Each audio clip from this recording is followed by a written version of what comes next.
Shalom semua, kita mulai lagi minggu ini dengan pendalaman Alkitab kita bertema komunikasi yang Alkitabiah. Ya, apa maknanya? Yuk kita langsung aja. Bahwa kita tahu manusia diciptakan segambar dengan Allah, dan salah satu bagian daripada rancangan Tuhan adalah manusia tidak diciptakan untuk sendirian, tetapi sebagai makhluk sosial. Maksudnya adalah terhubung dengan orang lain, saudara-saudari. Dan sebagai makhluk sosial, maka kita butuh relationship, hubungan dengan orang lain. Ya, dan untuk berrelationship, salah satu kemampuan yang Tuhan berikan adalah komunikasi, ya. So, oleh sebab itu sangat penting komunikasi ini. Dan kadang orang percaya tidak menyadari betapa pentingnya arti komunikasi ini. Kemampuan komunikasi bukan sekedar kemampuan, tetapi tujuan, ya, dan bagaimana kita bisa berkomunikasi. Karena ini sangat penting, karena sangat penting, maka iblis dari semula hendak merusak. Sejak dari Taman Eden, ya, komunikasi dihambat ataupun dirusak, gitu. Saudara, dikacaukan oleh iblis, dan sampai sekarang terjadi. Begitu banyak dan hampir sebagian besar masalah-masalah yang timbul adalah karena kegagalan komunikasi ini. Nah, kita langsung aja, ada beberapa jenis komunikasi berdasarkan tujuan. Karena Tuhan tidak pernah melakukan sesuatu tanpa tujuan. Ketika Dia menciptakan komunikasi pun ada tujuan, dan saya di sini akan memperlihatkan, ya, jenis komunikasi berdasarkan tujuan. Yang pertama adalah informasi, instruksi, saudari. Ini kalau kita melihat Tuhan sering pakai ketika Dia suruh membangun bait suci, maka diberikanlah detailnya, ukurannya, bahannya, saudara-saudari. Jadi tidak memakai kata-kata yang puisi atau apapun juga yang bikin dilematis, tetapi kata-kata yang detail tetapi jelas dan informasi doang. Ya, jadi semua bisa lakukan ketika membacanya. Kemudian ada lagi jenis komunikasi berdasarkan tujuan, yaitu yang memberikan pengaruh, saudari. Ya, ini kita lihat contohnya ketika Tuhan menghampiri Gideon. Gideon yang saat itu sedang bersembunyi, ya, dia dipanggil oleh malaikat Allah, "Hai engkau pahlawan yang perkasa." Nah, Gideon bingung karena dia merasa adalah dari suku yang terkecil, nggak mampu apa-apa, sehingga dia melakukan sesuatu juga tersembunyi-sembunyi. Tetapi karena tujuan Tuhan untuk memberikan pengaruh, maka Tuhan menyatakan potensi, ya, potensi yang Tuhan sudah taruh di dalam Gideon. Kemudian sesudah memberitahu, Tuhan gak tinggal diam aja, Tuhan menyertai, sehingga ketika Gideon minta tanda, Tuhan kasih, Tuhan support, saudari. Nah, kita pun sering memberikan komunikasi untuk mempengaruhi, banyak sekali. Kita mempengaruhi anak-anak, orang-orang sekitar kita, ya, teman-teman, terus pasangan hidup, siapapun juga. Nah, ini kadang kita salah berkomunikasinya. Kita sedang mempengaruhi mereka. Nah, by the way, ya, sebelum saya lanjut, saya mau katakan bahwa yang kita bicarakan di sini adalah komunikasi yang Alkitabiah. Jadi bukan yang negatif, karena hal ini pun bisa dipakai secara negatif, saudara. Anda bisa memberikan instruksi yang negatif, ya, tetapi kita tidak bicarakan itu, kita bicarakan yang Alkitabiah, firman Tuhan. Nah, kemari seringkali orang mau membawa pengaruh kepada orang, tetapi komunikasinya adalah instruksi. Saudara nggak bisa memberikan pengaruh, ya, dampak kepada seorang kalau Anda hanya kasih sepotong kertas ataupun perkataan instruksi.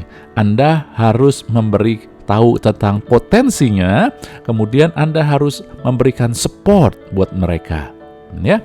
Nah, kadang kita mau memberikan pengaruh buat anak-anak kita, tetapi yang kita berikan instruksi. Saudara, inilah yang akhirnya terjadi pertentangan. Kemudian yang ketiga, jenis komunikasi yang lain adalah membentuk identitas. Ini terjadi ketika contoh yang paling umum adalah orang tua memberi identitas kepada anak, saudari. Dan komunikasi jenis ini harus berulang. Alkitab bilang dalam Keluaran, anak-anak, ya, harus diajarkan terus berulang-ulang, baik ketika duduk, berjalan, saudari, ya. Nah, jadi ini pun harus untuk kita memberikan identitas bukan hanya kepada anak, kepada komunitas kita, bahwa identitas kita ini anak Tuhan, kepada mungkin juga kalau Anda di perusahaan pun juga Anda harus memberikan identitas perusahaan kita ini identitasnya apa. Nah, untuk memberikan identitas ini harus terus diulang-ulang supaya mereka memendam di pikiran yang dalam, bawah sadar kita bilang gitu ya. Dan untuk ini bukan hanya ulang-ulang aja, Anda dan saya harus menjadi bagian, atau saya katakan keluarga ataupun bagian dari komunitas itu. Kalau mereka melihat Anda dan saya adalah bagian dari komunitas itu, misalkan di perusahaan, di gereja, Anda hadir, Anda bagian dari situ, maka ketika Anda berusaha membentuk identitas, mereka menerima. Asal Anda lakukan terus berulang-ulang, Anda hadir, Anda melakukan ulang-ulang, saudari. Amin ya. Jadi inilah yang berdasarkan tujuan, saudara-saudari. Dan kalau kita melihat ini 3 I, ya, bahasa Inggrisnya I itu instruction, identity, dan impact, saudara-saudari, ya. Jadi sekarang kita akan melihat tentang hal yang lain, yaitu bahwa komunikasi bukan dimulai dengan berbicara. Banyak orang salah kaprah, yang namanya komunikasi artinya ngomong, bicara. Tidak, kita harus belajar dari firman Tuhan, dari Tuhannya sendiri, Allah sendiri yang menciptakan kita dengan kemampuan komunikasi. Dalam Kejadian 2 ayat 3, ya, ketika sesudah Allah menciptakan manusia di hari ke-6, di penghujung hari ke-6, karena perubahan hari di dalam firman Tuhan dalam orang Ibrani, yang dimana Allah menulis kitab Kejadian ini dengan latar belakang ataupun juga budaya Ibrani, maka perubahan hari itu terjadi di petang, saudara-saudari. Kalau sekarang kira-kira pukul 6 sore.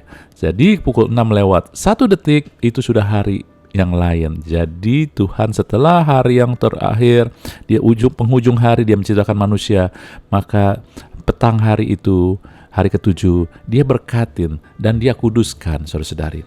Untuk apa dia berkatin dan kuduskan?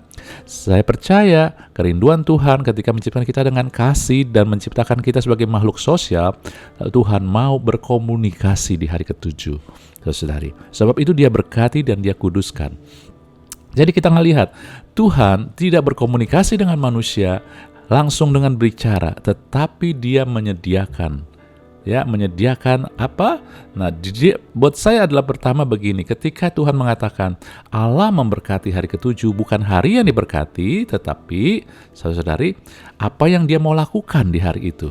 Jadi sebelum kita berkomunikasi, kita harus menentukan dulu motivasi kita, dan motivasi ini Alkitab mengatakan adalah untuk memberkati, saudara-saudari. Ya, membangun artinya.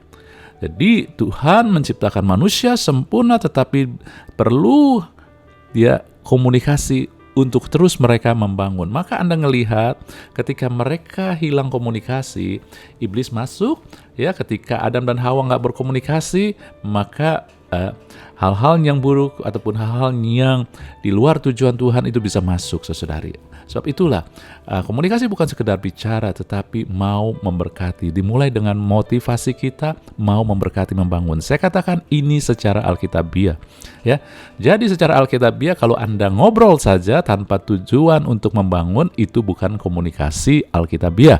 Ya, jadi banyak hal. Tapi kalau Anda mau memberkati dengan membangun hubungan, itu komunikasi juga. Kedua, Tuhan menguduskan. Ketika Tuhan menguduskan, kata menguduskan itu memisahkan untuk suatu tujuan. Jadi komunikasi harus memiliki tujuan. Kalau kita hanya ngobrol tidak ada tujuan, ya, itu bukan komunikasi alkitabiah. Kenapa? Karena komunikasi alkitabiah itu membawa dampak dan kuasa yang luar biasa. Dengan kata lain, Anda ngelihat ketika Tuhan mau berkomunikasi, dia bukan mulai langsung bicara. Manusia saat ini menganggap kalau kita mau berkomunikasi langsung dia bicara. Manusia melihat bahwa kalau orang yang bisa berkomunikasi adalah orang yang jago bicara. Nah, tidak, saudara-saudari. Alkitab mengatakan bahwa untuk berkomunikasi harus mulai dengan menciptakan momen ataupun suasana. Ya, nah inilah yang saya katakan, ketika Tuhan mau memberkati, membangun, dia ciptakan momen. Ketika Tuhan punya tujuan ngomong sesuatu, dia ciptakan momen. Banyak sekali kita mau melakukan sesuatu, kita tidak menyediakan momen. Apa yang kita sampaikan tepat, tetapi momennya tidak tepat, suasananya tidak tepat. Kadang-kadang seperti itu. Anda ngerti, kadang-kadang kita menyampaikan sesuatu, contohnya kalau saya sebagai orang tua, saya menyampaikan sesuatu kepada anak saya, apa yang saya sampaikan tepat, tetapi momennya kurang.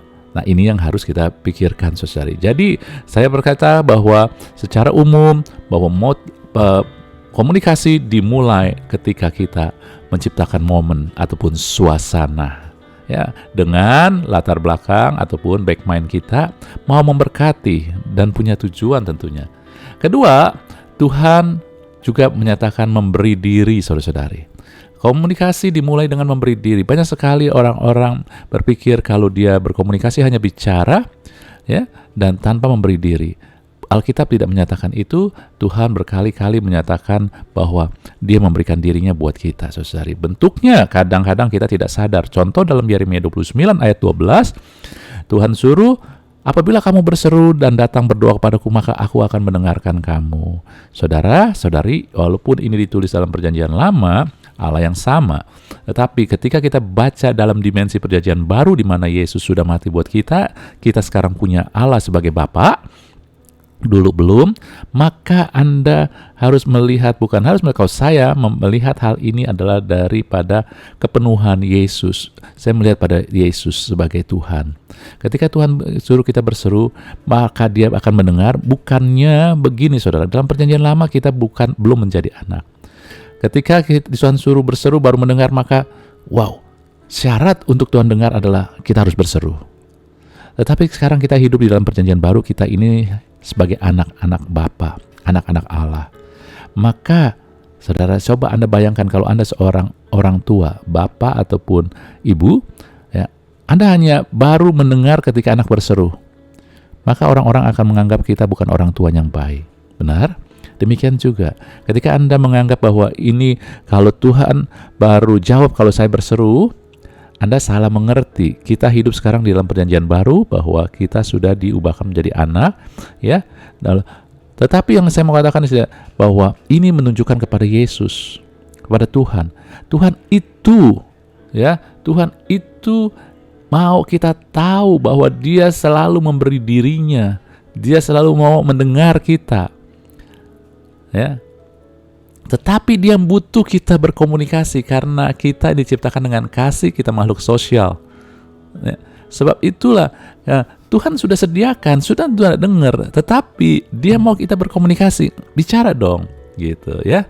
Jadi itulah. Jadi Anda tahu bahwa Anda mungkin kalau orang tua, saya kayak contoh orang tua ya supaya general, ya, Anda sudah sediakan kebutuhan anak-anak Anda. Tapi kalau anak itu nggak pernah ngomong, tetapi Anda terus kasih, Anda lama-lama kan juga, kok saya nggak ada komunikasi dengan anak, gitu. Ya, jadi tujuannya berseru itu sebenarnya adalah untuk berkomunikasi. Tetapi sebagai Allah yang adalah Bapa, Dia selalu memberi diri, saudari. Amin ya. Jadi kalau Anda baca Firman, ya, coba Anda ngelihat di dalam dimensi ataupun kacamata perjanjian baru di mana kita sekarang jadi manusia baru, anak Bapa di surga. Firman-nya sama, tetapi apa yang Anda lihat bisa berbeda karena di dalam hal inilah bahwa kalau Anda baca Yeremia 29 ayat 12 di dalam kacamata perjanjian baru, Anda akan melihat Allahku adalah Allah yang mendengar, Allah yang menyediakan.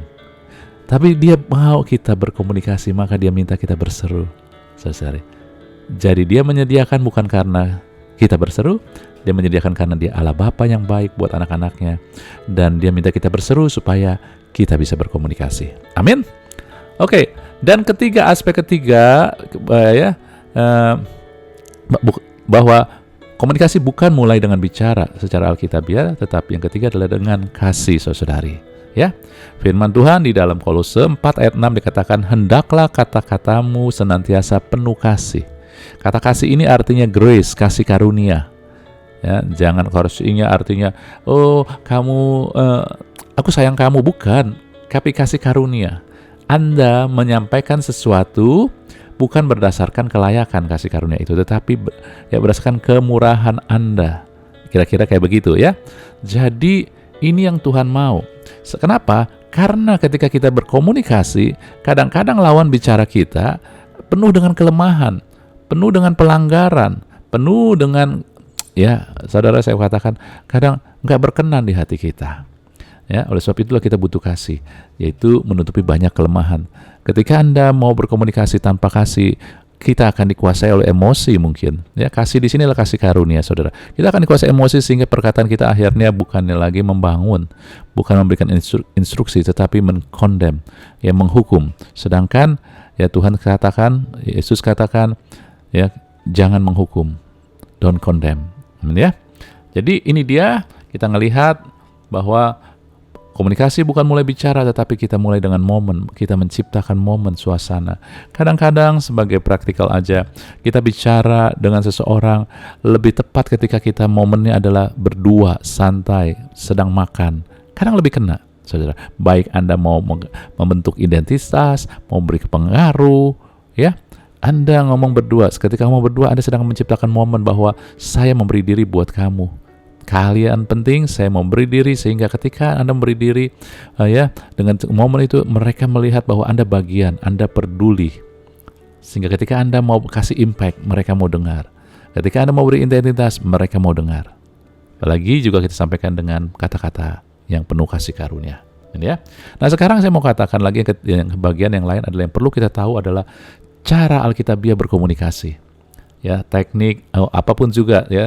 Nah, saudara, kita mulai aja dengan Yakobus 1 ayat 19 dikatakan, saudara-saudara yang kukasihi, ingat hal ini. Setiap orang hendaklah cepat untuk mendengar, lambat untuk berkata-kata, juga lambat untuk marah. Jadi hal yang pertama yang Alkitab yang Tuhan mau sampaikan lewat Yakobus ini pertama cepat untuk mendengar, lambat untuk berkata-kata. Saudara-saudari, ketika kita berkomunikasi, kita perlu kemampuan untuk mendengar, bukan hanya mau didengar. Kita bukan hanya mau kasih tahu sudut pandang kita, karena ketika kita begitu maka kita sedang egois, saudari. Komunikasi adalah kita menghubungkan diri kita dengan orang lain. Kadang-kadang begitu banyak orang nggak peduli apa orang lain mau, pandangan orang lain, tetapi yang dia peduli adalah apa yang orang lain harus dengar, ya. Nah, saudara, enggak juga harus begitu. Kalau sekali-sekali mungkin ada waktunya, oke, tetapi kalau Anda terus begitu, maka Anda nggak akan didengar pada akhirnya. Karena Anda dianggap orang yang nggak mau ngerti. Ya.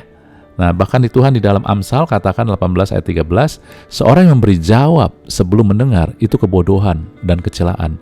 Kebodohan ini bukan artinya idiot, bukan, tetapi artinya bebal. Tidak membawa tujuan, tidak membawa manfaat, saudari. Ya, jadi mari dengan siapapun juga kita bicara, buka telinga. Bukan arti kita terus mendengar, tetapi kita buka hati untuk mendengar, saudari. Apa sih? Sebab kadang-kadang orang itu punya masalah sendiri. Sebab itu Anda perlu dengar. Kenapa ketika Anda dengar dia punya masalah, Anda dengar, Anda tahu karakter dia, baru Anda bisa menyampaikan ya kepada dia. Karena masalahnya adalah kadang kita nggak mau ngerti tentang siapa lawan bicara kita, lawan komunikasi kita, sehingga kita nggak peduli bahwa ada orang-orang ya yang tidak bisa ataupun juga karakternya adalah keras sehingga nggak terima kalau disampaikan dengan keras.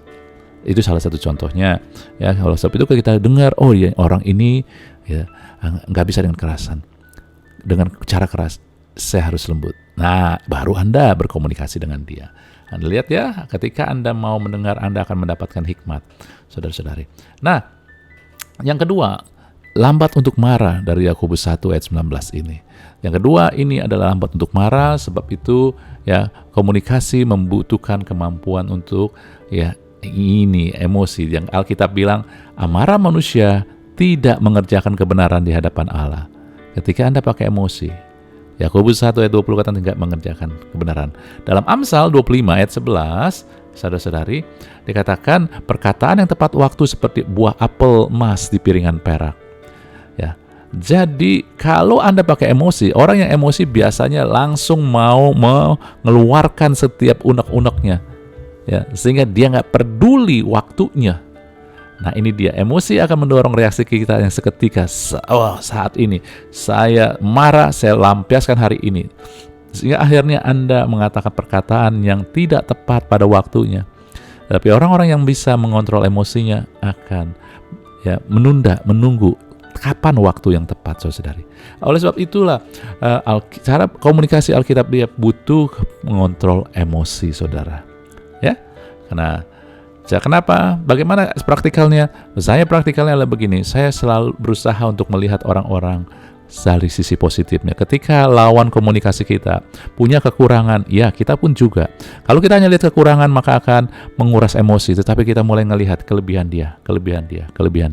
Demikian juga ketika kita berkomunikasi, tentu juga dipengaruhi oleh situasi, keadaan yang kita hadapin. Nah, ketika kita belajar melihat sisi positif, maka ada sisi positif di dalam keadaan kita, maka kita bisa mengontrol emosi. Saya mungkin sedang mengalami hari yang buruk, lalu saya berkomunikasi. Ketika saya fokus pada yang negatif, maka emosi saya nggak akan bisa terkontrol. Tapi ketika saya melihat sisi positif, hari yang buruk ini ada manfaatnya, ada sesuatu yang Tuhan kerjakan nih, maka saya tentu akan bisa, ya paling tidak ada kekuatan untuk mengontrolnya, saudari. Amin. Nah, kemudian yang ketiga, dalam firman Tuhan dalam Lukas 6 ayat 37, ya tadi kita singgung, jangan kamu menghakimi, maka kamu tidak akan dihakimi. Jangan menghukum, maka kamu tidak akan dihukum. Ampunilah, maka kamu akan diampuni. Bagaimana sih saya bisa nggak menghukum? Bagaimana saya tidak menghakimin, gitu saudari? Ya, bagaimana saya bisa ampunin? Saudari, Petrus kasih tahu dalam 1 Petrus 4 ayat 8, kasihlah sungguh-sungguh seorang yang lain, sebab kasih menutupi banyak sekali dosa. Kalau kasih menutupi banyak dosa, kasih menutupi banyak pelanggaran, saudara, kita nggak akan menghakimi ataupun menghukum. Oleh sebab itu, ya, cara Alkitab yang berkomunikasi yang tadi kita lihat juga bagaimana sebelum kita berkomunikasi bukan dimulai dengan bicara, tetapi menyiapkan hati kita, yaitu caranya dengan ya kita mau mengembangkan kemampuan mengasihi ini, saudari. Amin. Ya, oke. Dan sekarang kita akan melihat tentang yang terakhir dari Ibrani 1 ayat 12, saudari. Dikatakan setelah zaman dulu, setelah berbagai kali Allah berbicara kepada nenek moyang kita melalui nabi, sekarang zaman akhir ini, kita hidup dalam zaman akhir. Tuhan Allah bicara kepada kita dengan perantara anaknya, yaitu Yesus, saudari. Ya, Yesus. Kenapa bisa bicara dengan Yesus sampai dengan Yesus? Karena Yesus telah turun merendahkan dirinya. Filipi 2 ayat 7 katakan Yesus merendahkan dirinya, mengosongkan dirinya, mengambil rupa seorang hamba. Ketika Yesus turun, kita belum jadi anak, kita belum ditebus, maka kita hamba. Dan dia pun turun sebagai hamba, supaya levelnya sama dan menjadi sama dengan manusia. Levelnya sama manusia, dia bukan manusia, dia Tuhan. Tetapi ketika Yesus turun, dia berinkarnasi, dia menjadi sama dengan manusia dan menjadi hamba juga, saudari.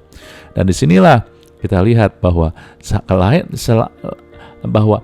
Yesus mau turun ke level, Tuhan mau turun ke level yang sama. Komunikasi butuh kita turun ke level yang sama dengan orang yang kita berkomunikasi.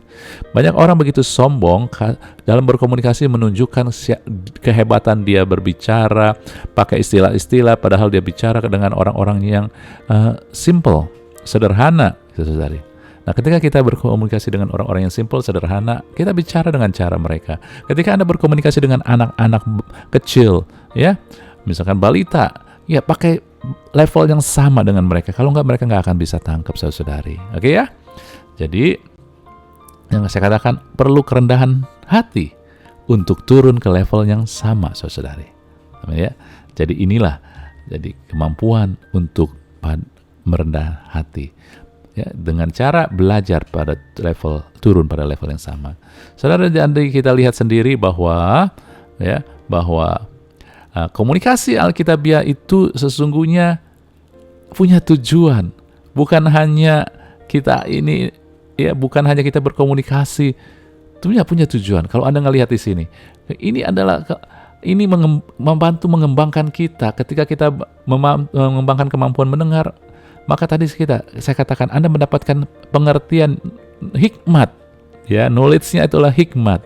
Ya, kemudian Anda mengontrol emosi itu pengendalian diri, ya, terus mengasihi dan kerendahan hati. Saudara, bukankah ini adalah buah roh? Kalau Anda tahu. Jadi ternyata ketika kita berkomunikasi secara Alkitabiah, maka buah roh kita ikut bertumbuh. Akhirnya Anda dan saya yang namanya buah ketika bertumbuh bisa dinikmati oleh orang lain. Anda menjadi efektif, Anda bisa menjadi berkat, ya. Dan juga bahkan Anda jadi ikut diberkatin ketika kita bisa berkomunikasi secara alkitabiah. Karena kunci dari kebahagiaan, kunci daripada menikmati ya apa yang Tuhan berikan dan juga menjadi berkat, panggilan dan tujuan Tuhan adalah bagaimana kita bisa berkomunikasi secara alkitabiah. Dan dimulai di hati. Anda mulai mau memberkati, bukan menghancurkan. Ya, karena sekarang bisnis Tuhan setelah Yesus menembus kita adalah bisnis yang membangun. Nanti ketika dia datang kedua kali baru menghakimin. Yesus yang menghakimi, bukan kita, ya. Yesus yang menghakimin. Tapi pertama sekarang ini adalah dia sudah menebus, dia undang semua orang sehingga dia, siapa yang menerima dia akan bangun. Bisnis kita juga sama. Kita anak-anak Allah, anak-anak kerajaan Allah. Ya, hati kita ketika berkomunikasi bukan untuk condemn, untuk menghancurkan, tetapi untuk membangun, untuk memberkatin. Tujuan kita adalah memberikan either instruksi, ataupun juga identitas, ataupun impact, buat pengaruh yang positif buat orang-orang. Dengan hati yang mengasihi, dengan juga saudara-saudari, ya, memberikan diri Anda sepenuhnya, bukan separuh-separuh. Maka Anda akan melihat buah roh ini akan bertumbuh, dan akhirnya kita sendiri berkati. Amin. Oke, itu aja, kiranya Tuhan memberkati kita semua. Haleluya.